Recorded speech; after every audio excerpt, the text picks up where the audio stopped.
Selamat datang di Zigma Story. Terima kasih banyak atas kunjungan Anda, semoga kesehatan Anda selalu prima dan sukses senantiasa mendampingi setiap perjalanan hidup Anda. Hari ini akan membahas salah satu kasus yang berada di Jepang. Pada malam hari tanggal 20 Januari 2002, Hattori sedang mengadakan pesta makan malam bersama rekan kerjanya di sebuah restoran tradisional Jepang di Mishima. Setelah pesta makan malam selesai pada pukul 10.40 malam, Hattori yang sudah dalam kondisi mabuk karena minuman alkohol mengemudikan mobilnya menuju rumahnya di Numazu. Namun di tengah perjalanan, ia menyadari bahwa ia meninggalkan kotak bekal di kantor, jadi ia memutar arah mobil berniat untuk mengambil. Saat sedang melaju perlahan di jalan raya, ia melihat seorang mahasiswi bernama Sachiko Yamane yang sedang mengendarai sepeda di sebelahnya setelah pulang dari pekerjaan paruh waktu.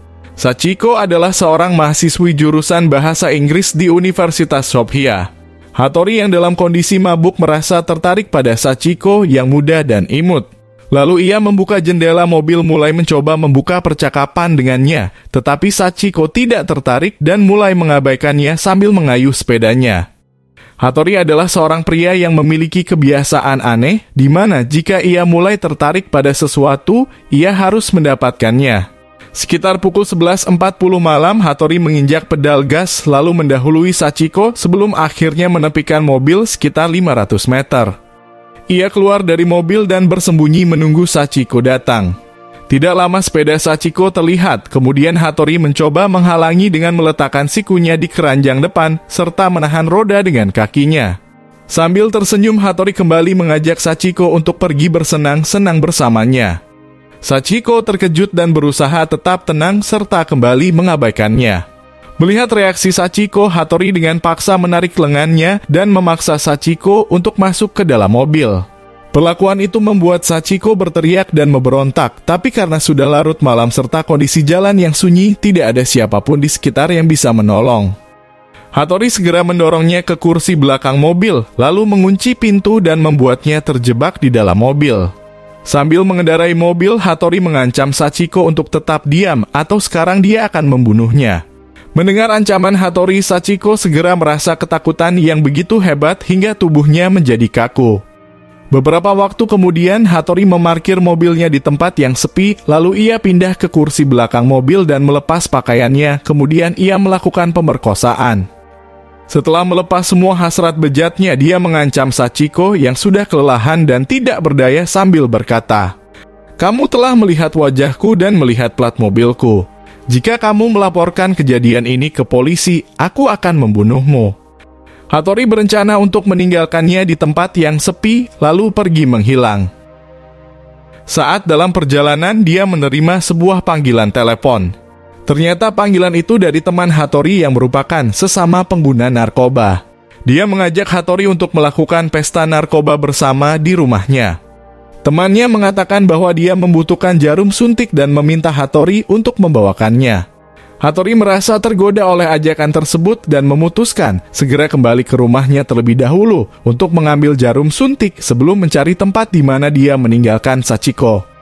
Ketika dia turun dari mobil untuk masuk ke dalam rumah, dia melihat jerigen minyak tanah dan korek api di depan pintu masuk.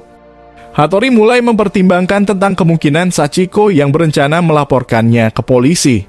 Terjebak dalam kegelisahan akan kemungkinan mendapat hukuman penjara, dia merasakan keinginan yang kuat untuk segera mengakhiri kehidupan Sachiko dan segera pergi untuk berpesta narkoba. Akhirnya dia masuk ke dalam rumah untuk mengambil jarum suntik, lalu keluar sambil membawa jerigen minyak tanah dan korek api, meletakkannya di bagasi mobil dan kembali berkendara. Setelah tiba di lokasi konstruksi yang terpencil, Hattori menggunakan pita selotip untuk mengikat pergelangan tangan, menutup mulut Sachiko lalu menarik lengannya keluar dari mobil sambil mendorong punggungnya untuk berjalan. Hattori kemudian memaksanya duduk di tanah, lalu kembali berjalan ke arah bagasi mobil, mengambil jerigen minyak dan menuangkannya ke rambut Sachiko. Hattori mengeluarkan korek api yang dibawanya sambil menatap Sachiko dan berkata, "Aku akan membuatmu terbakar." Sachiko ketakutan tanpa bisa mengeluarkan suara apapun. Awalnya Hattori ragu, tapi dia menyalakan korek api dan mulai membakar rambut Sachiko. Setelah memastikan api telah merambat ke seluruh tubuh Sachiko, dia melarikan diri dengan mobilnya. Menurut penyelidikan polisi, Sachiko mati dalam kesedihan saat menjadi obor yang menyilaukan di antara beton sejauh 10 meter dari tempat di mana dia dibakar hidup-hidup. Kemudian Hattori kembali ke rumah meletakkan korek api dan jirigen minyak tanah kembali di tempatnya, lalu mencuci tangan untuk menghilangkan bau bekas minyak. Sekitar 10 menit kemudian, sesuai dengan rencana, dia kembali mengendarai mobil menuju rumah temannya untuk berpesta narkoba.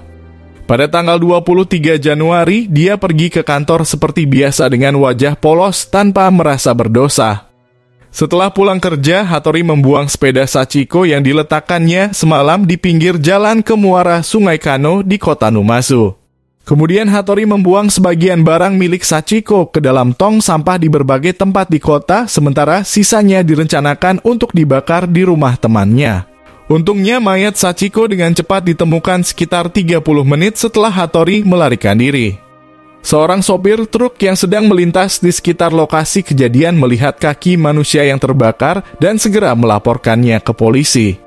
Polisi yang mendapat laporan segera bergegas dan menemukan mayat yang terbaring dalam kondisi berjongkok dengan seluruh permukaan tubuhnya hangus. Pada awal penyelidikan tidak ada tanda-tanda pertikaian di sekitar lokasi sehingga mereka menganggapnya sebagai kasus bunuh diri. Namun mereka menemukan jejak seperti tangan yang terikat dengan pita isolasi dari lengan berwarna coklat di sekitar mayat sehingga mereka memperluas penyelidikan sebagai kasus pembunuhan. Mayat Sachiko yang terbakar ditemukan tanpa diketahui identitasnya, tetapi orang tua Sachiko telah melaporkan kehilangan anaknya saat dia pulang dari bekerja. Mendapat laporan itu, polisi mulai melakukan pemeriksaan sidik jari. Ternyata hasilnya cocok dengan sidik jari yang diambil dari jenazah, sehingga identitas Sachiko sudah bisa dipastikan. Tapi ada masalah lain, yaitu sepeda yang dia bawa dan semua barang pribadinya hancur dibakar oleh pelaku, sehingga penyelidikan mengalami kesulitan. Dengan tekad untuk menyelesaikan kasus ini, mereka menganalisis pola kejahatan yang digunakan oleh pelaku dan menemukan bahwa minyak yang digunakan dalam kejahatan tersebut dijual di 2 pompa bensin di daerah Mishima. Meskipun pada akhirnya mereka tidak mendapat petunjuk apapun. Setelah 6 bulan berlalu, mereka menerima laporan penting bahwa seorang saksi melihat nomor plat kendaraan pelaku pada hari kejadian. Polisi melakukan pelacakan terhadap nomor plat tersebut dan akhirnya menemukan Hattori, dan yang mengejutkan, dia sudah berada dalam penjara. Sulit dipercaya bahwa pelaku yang menghilang tanpa jejak berada di dalam jeruji besi. Kisahnya begini, 2 hari setelah kejadian, pada malam tanggal 25 Januari, Hattori yang sedang berkendara mobil tanpa memiliki SIM, terlibat dalam kecelakaan tabrakan dengan mobil lain saat ia mencoba untuk berbelok di jalan. Setelah itu dia melarikan diri dari polisi dan 2 hari kemudian dia menghancurkan mobilnya di pabrik pembongkaran. Pada akhirnya dia berhasil ditangkap pada tanggal 28 Februari dengan tuduhan kelalaian dan pelanggaran undang-undang lalu lintas dan dijatuhi hukuman penjara selama 1 tahun 6 bulan. Polisi kembali memfokuskan diri pada kasus Sachiko dengan melacak nomor plat yang disebutkan oleh saksi. Mereka menemukan Hattori yang ditahan di penjara Numazu dengan mobil yang memiliki nomor plat yang sama dan dia diidentifikasi sebagai tersangka utama. DNA yang ditemukan di tempat kejadian dibandingkan dengan air liur milik Hattori dan hasilnya cocok. Polisi segera memulai penyelidikan dengan Hattori sebagai saksi kunci. Dia mengaku bahwa dia bertemu dengan Sachiko di salah satu minimarket dan mereka setuju untuk melakukan hubungan seksual. Dia juga mengklaim bahwa ada seorang asing lain yang ada di sana. Pernyataan itu sungguh sia-sia, karena polisi telah menemukan sidik jari Hattori yang terdapat pada pita isolasi yang merupakan barang bukti di lokasi. Dan mereka juga menemukan jejak ulir ban mobil yang digunakan dalam pelarian di tempat kejadian. Akhirnya dia mengakui tindakannya dan pada tanggal 13 Agustus dia ditahan atas tuduhan pembunuhan. Dalam putusan persidangan pada sidang tingkat pertama pada bulan Januari 2004, dia divonis hukuman penjara seumur hidup. Yang mengejutkan saat vonis dijatuhkan, Hattori tersenyum sambil berkata, "Serius?" Kemudian Hattori mengajukan banding untuk mengurangi masa hukumannya.